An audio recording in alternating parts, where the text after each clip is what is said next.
په دریم ورځ باندې بیا مور راځي او دغه بچی ته आवाज کوي یا جریج یا بنیا، بچی بیا په منځ باندې ولاړ دی موز نه ماتي، مور ډیره خفه شوله، بچی دریم ورځ مې ده. اما بعد فاعوذ بالله من الشیطان الرجیم، بسم الله الرحمن الرحیم.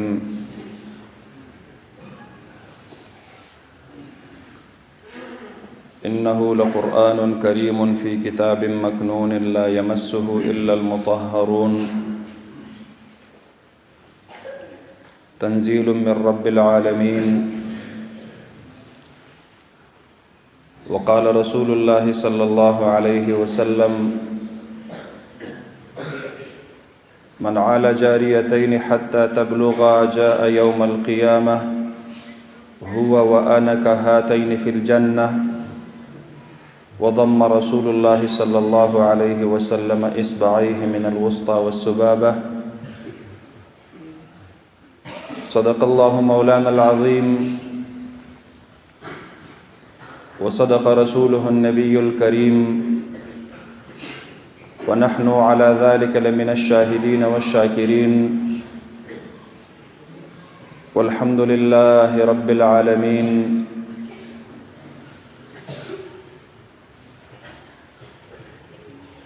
إن الله وملائكته يصلون على النبي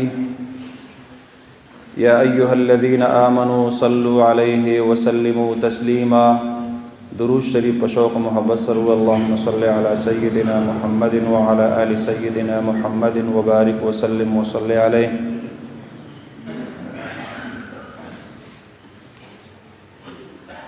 محترم المقام، گرامی قدر، مہمان خصوصی، مہمان مکرم، حضرت شیخ القرآن، شیخ الحدیث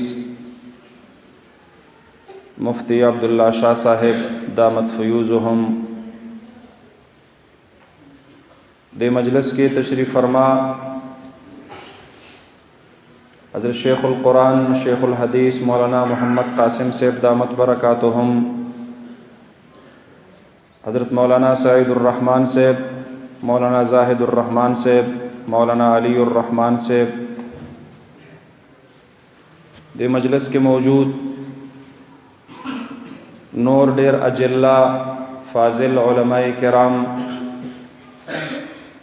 په دې محفل کې تشریف فرما د دې کلی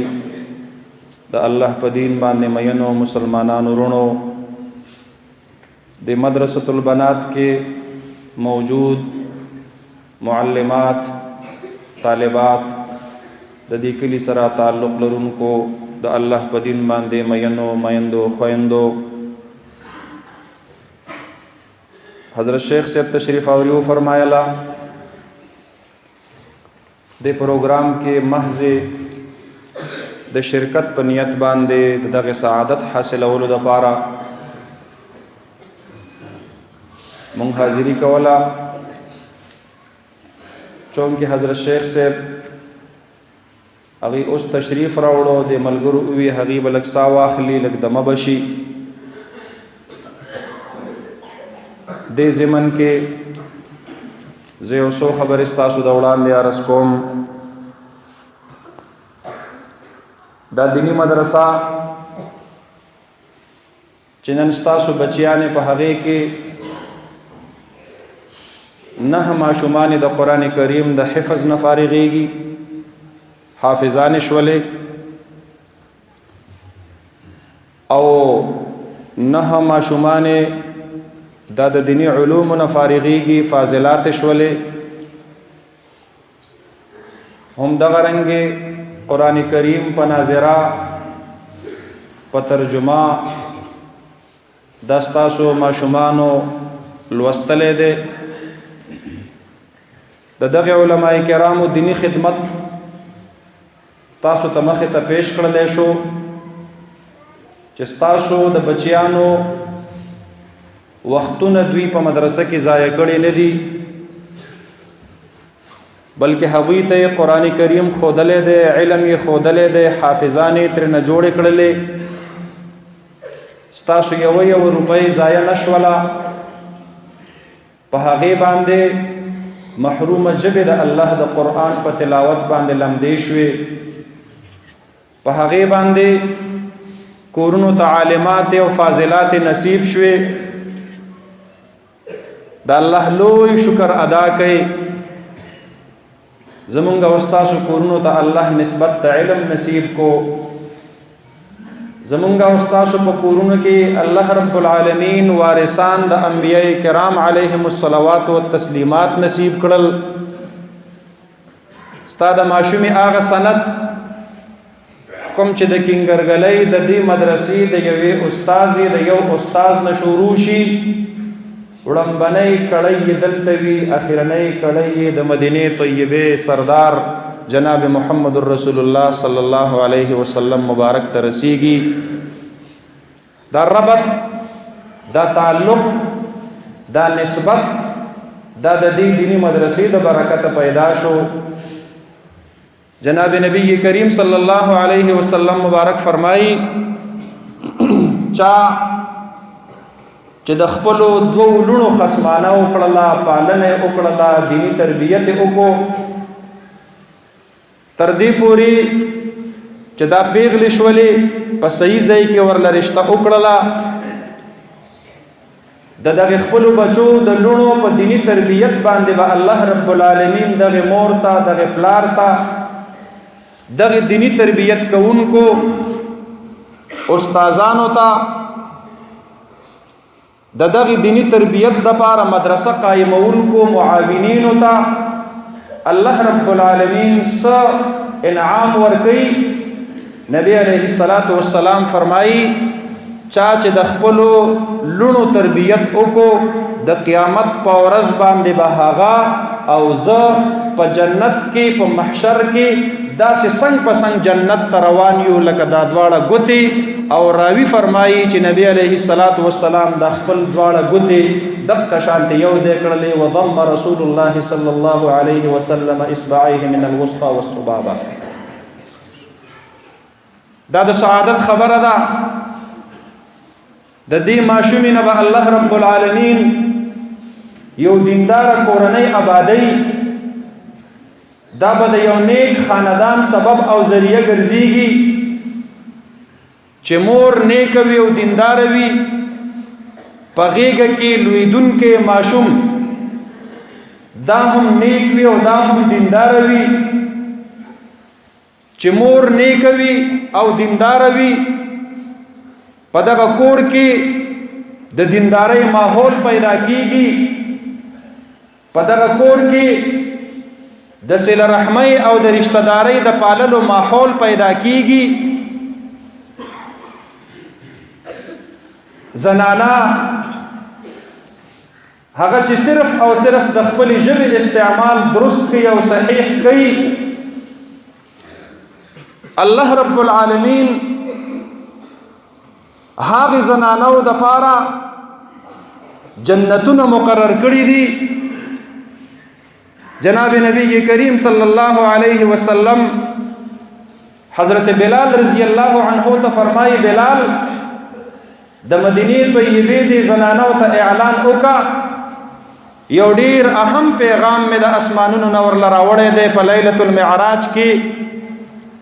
الله رب العالمین را ته جنتونه دوزخونه وخودل. په جنت کې مې هم خلق لیدلی دي، په جهنم کې مې هم خلق لیدلی دي،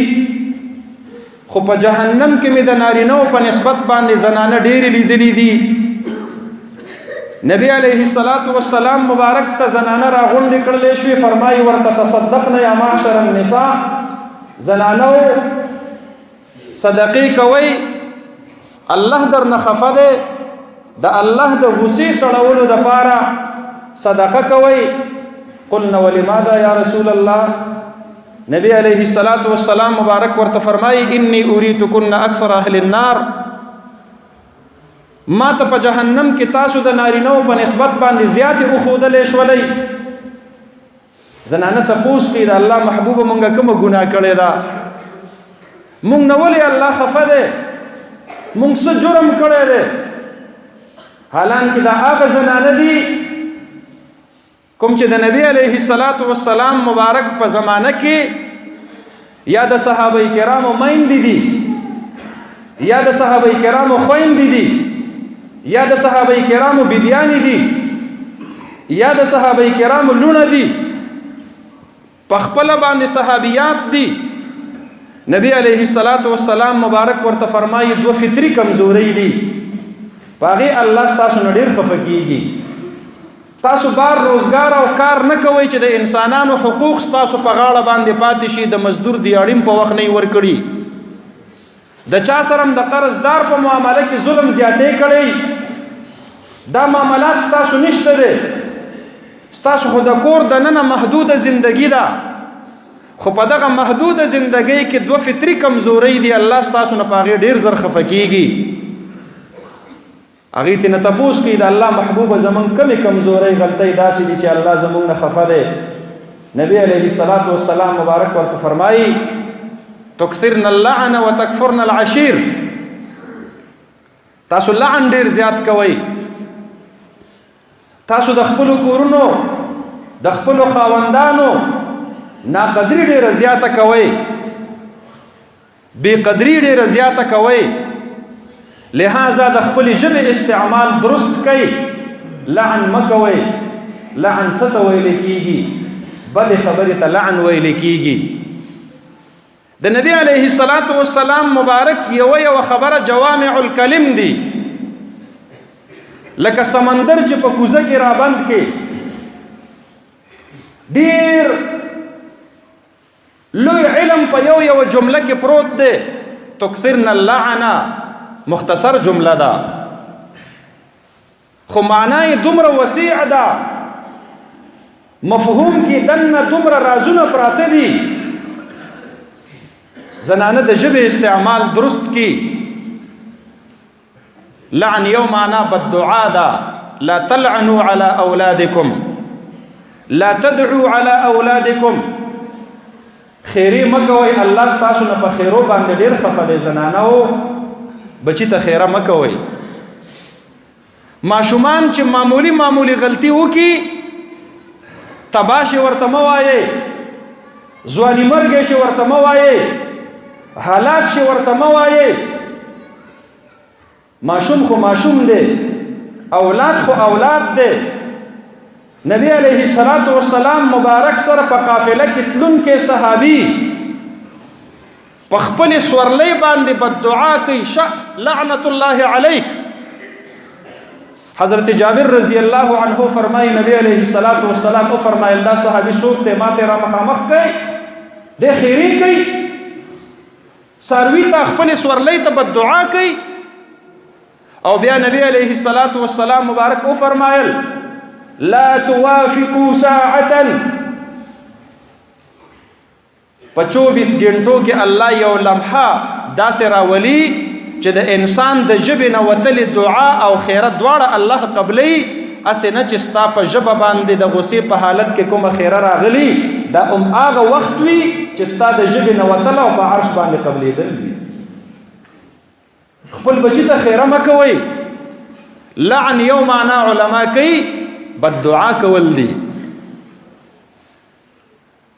خیره کول دي. نبی علیہ الصلوۃ والسلام مبارک او فرمایل چې خپل بچو ته خیره مکوئ، خپل خاوندانو ته خیره مکوئ، خپل اهل او عیال ته خیره مکوئ.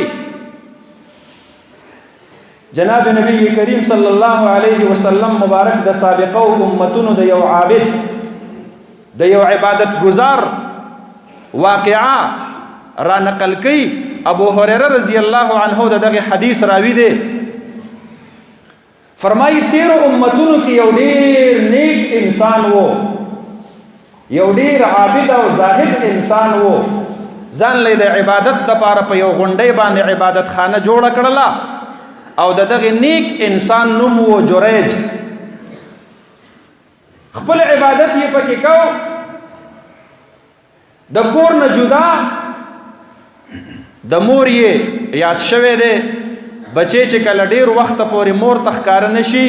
د مور یې ډیر یادېږي. دا د بچو زړونه چې د ګټې نه جوړ وي. مور په خپل بچی پسې ډیره زیاته خفای.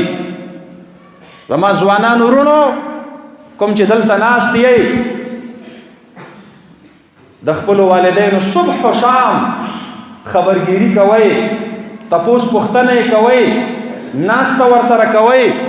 کوم وروڼه چې بهر په مسافرۍ دي، خویندو میندو هغوی ته په ټلیفون باندې دا هدایت کوئ چې د پلار سره دې خبرې وکړه، د مور سره دې خبرې وکړه. د مور ډېره لویه تمنا وي ما د خپل بچي اواز واورېدلی چې مسافر دی. د مور ډېره لویه آرزو وي وره وره ته ګوري بچی به مې څه وخت راځي. د شپې تر هغې وخته پورې خوب ورله نه ورځي تر څو وخته پورې چې بچی کور ته رادننه شوی نه یو مور لیدلی نه. دا مور دا راغله او د دغې غونډۍ په ویښ کې ودرېدله. ابو هریره رضی الله عنه فرمایي وی دې مور یې دا لاس راواخیستلو او په دې تندي باندې دغسې کېښودلو، ځکه چې د لاندې نه سړی پاس غونډۍ کې چا سره خبرې کوي نو اکثر د نور شعاګانې ورله سترګې وخي. نو ابو هریره رضی الله عنه فرمایي وی نبی علیه الصلاة والسلام د دغې بوډۍ دا حکایت هم دقه شانتې را نقل کړو. نو په تندي باندې لاس کېښودل دې بوډۍ او دې بچي ته آواز کوي یا جریج یا بنیا ای زما بچیا ای جریجا. هغه لګیا دی په مانځه باندې، مانځه کې د خپلې مور آواز اوري، جواب نشي ورکولی، مونځ نه ماتوي. مور ورته یو آواز کوي، مور ورته دویم آواز کوي، مور ورته دریم آواز کوي. بالآخر مور روانیږي، مایوسه کېږي، دی په دې زړه کې وایي یا رب امي و صلاتي، الله یو طرف ته مې مور رابلي بل طرف ته په مانځه باندې ولاړ یم، ربا څه وکم؟ مور خفه شوه لاړه. دویمه ورځ باندې بیا مور راځي، بچی یاد شوی دی، لاندې نه ورته آواز کوي، بوډۍ د بره ختلی نشي، یا جریج یا بنیا ای زما بچیا ای جریجا. جریج بیا مانځه باندې ولاړ دی، مونځ نه ماتوي، خپل مونځ پوره کوي. مور بیا خفه شوه لاړه. د صحیح مسلم شریف حدیث دی، باب ما جاء فی بر الوالدین. په دریمه ورځ باندې بیا مور راځي او دغې بچي ته آواز کوي یا جریج یا بنیا. بچی بیا په مانځه باندې ولاړ دی، مونځ نه ماتوي. مور ډېره خفه شوله، بچیه درېیمه ورځ مې ده، په دې بوډۍ ګرګه باندې راځم، ته مې یاد شوې، اوازونه درله در کوم، نو ته ما ته جواب ولې نه راکې؟ نو د خولې نه په غوسه کې خیره خیجي، والله لا یأتیک الموت حتی ترى المومسات. جریجا زما دې په الله قسمي تا ته به تر هغې وخته مرګ نه راځي. بعضې علما فرمایي دا په معنا د دعا سره ده، الله دې تا ته تر هغې وخته پورې مرګ نه راولي تر څو وخته پورې چې تا بدکاره زنانه نه یې لیدلي. ابو هریره رضی الله عنه فرمایي وی صرف دای ورته ووي کو دې مور قسم خوړلی وی او دای رستو ویلی وی چې تا ته به تر هغې وخته مرګ نه راځي چې تر څو وخته پورې ته په دې ګناه کې واقع شوی نه یې، نو الله به د دغې مور دا خیره قبوله کړې وه. اوس یې خو ورته صرف دا ووی چې تا ته دې تر هغې وخته مرګ نه راځي چې تر څو وخته پورې تا یو بدکاره زنانه لیدلې نه یي. حدیث مبارک کې راځي په دغه کلي کې یو زنانه بغیر د خاوند نه اولاد وشو، خلق پسې راغون شو، دا د چا نه شوی دی؟ دا ورته وایي بره په دې عبادت خانې نه یو هلک راکوز شوی و، د هغې نه شوی دی، د هغه نه شوی دی. خلق د عبادت خانې نه ګیر چاپېره راغون شو، اوازونه کوي، د ځان له مانځه باندې ولاړ دی جریج. خلقو سخسور یو کودالې راواخیستلې او د عبادت خانې د دیوالونو په نړولو باندې شروع شو چې دننه دوړه راغله، شور شغب راغی، دی د مانځه نه فارغ شو، دروازې ته شو، ما شأنکم څه چل دی هلکه، ولې دا عبادت خانه راله ورانوئ؟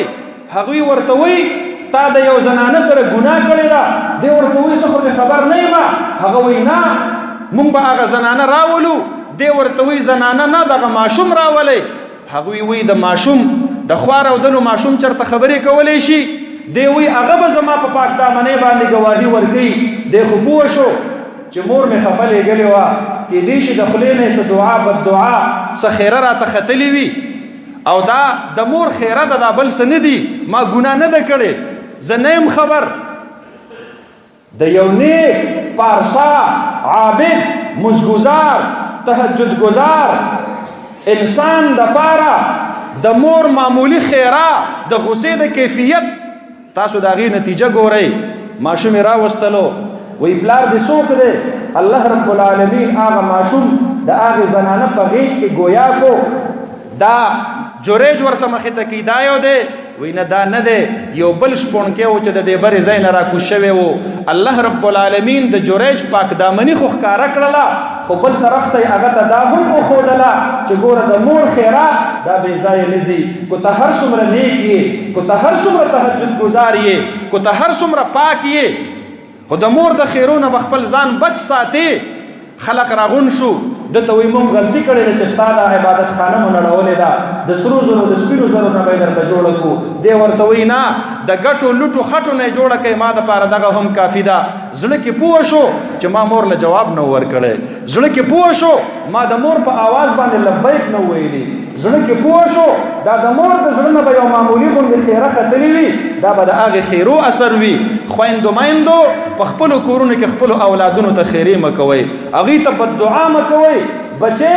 هغه ته دعا کوئ خاوند ته دعا کوئ مور او پلار ته دعا کوئ د کور خلقو ته دعا کوئ د بد دعا نه تعبیر شوی دی په لعن سره نبی علیه السلام فرمایي زنانو نه الله په دې خفه دی په خوله کې خیرې پرتې وي دعا یې په یو وخت کې په خوله کې نه وي پرته او دویم علماء کرام فرمایي تکثرن اللعنه تاسو عیبونه ډېر زیات بیانوئ چرته د چا خوبي نه بیانوئ دوه زنانه را یو ځای شي د انګور غیبت به کوي د یور غیبت به کوي د خاوند غیبت به کوي په کور کې د نورو زنانو غیبت به کوي په غیبت سره کورونه ورانیږي کورونه جوړیږي نه خوږ ښایسته کور به وي خوږه ورورولي به د وروڼو د دې وجې نه خرابه شي چې د زنانو به په خپل آپس کې موماري شروع شي د پردو کورونو نه راغلي زنانه به په یو کور کې د خپلو سکو وروڼو ترمنځ دښمني پیدا کړي خواږه وروڼه به د یو بل د وینو د څکلو چې کم دی نو تږي جوړ شي خویندو میندو د ژبې درست استعمال د وروڼو ورورولي قایم ساتلی شي د ژبې غلط استعمال د وروڼو ورورولي تباه کولی شي د دې وجې نه نبي علیه السلام فرمایي الله درنه په دې خفه دی تاسو د خلکو عیبونه مخې ته کوئ تاسو کې ستر نشته دی تاسو کې پرده نشته دی تاسو د چا عیب پټوئ نه تاسو د خلکو عیبونه ښکاره کوئ د دې وجې نه الله رب العالمین ستاسو نه خفه دی نو خویندو میندو د خپل کور په معاملاتو باندې پردې راچوئ او خپلو نارینهو ته ډېرې خبرې داسې چې ټیک هم وي هغه ورته ښایئ ما په دې سره به د هغې زړونه خفه کېږي د رور نه به خفه کېږي د پلار نه به خفه کېږي د مور نه به خفه کېږي کومه بیبي چې خپل خاوند ته سبا او بیګا د خپل پلار خلاف شکایتونه کوي د مور خلاف شکایتونه کوي هغه بچی چرته هم د دغه پلار او د مور سره تر ډیر وخته پورې په کور کې شریک نشي پاتې کېدلی د دغه بیبي د لمسو د لاسه څو ورځې پس دغه ځوان جان بچی